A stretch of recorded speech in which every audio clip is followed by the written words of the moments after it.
Ndewonu ndị be anyị, Igbo bụ Igbo, ekene m mma mmanụ. Aha m bụ Nwaada Adaeze Ono.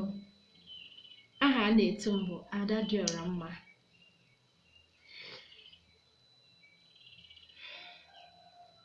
Ana m asị nke onye chiri ya zere, mana ekenekwa unu dịka unu si anọnyere m n'igwe okwu a na-ege ma na-ekiri ihe m na-eme n'igwe okwu a.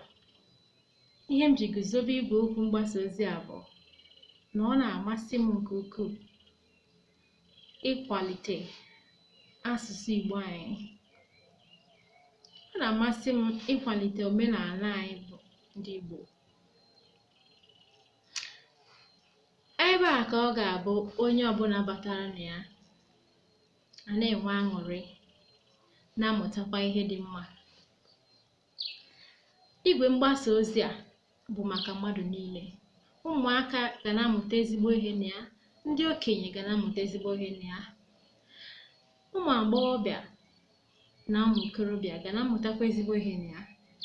Ya mere ka onye ọbụla nọdụ ala mgbe ọbụla a bịara n'igwe okwu a, geenụ ntị nke ọma, unu ga-amụta ezigbo ihe ga-enyere unu aka na ndụ.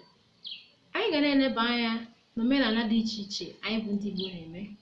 Anyị ga-eleba anya n'ụdị nri dị iche iche eji mara anyị, ma n'ụdị ekike dị iche iche eji mara anyị. Ụzọ esi egosi nsọpụrụ na be anyị bụ ala Igbo. Asụsụ Igbo amaka, asụsụ Igbo dị ụtọ. Ya mere ana m asị unu ndewonu maka ige ntị. Biko pịara m akara n'akara like, pịara m aka n'akara like, pịkwara m aka n'akara subscribe. Daalụ na maka ige ntị. Ka emesịanụ.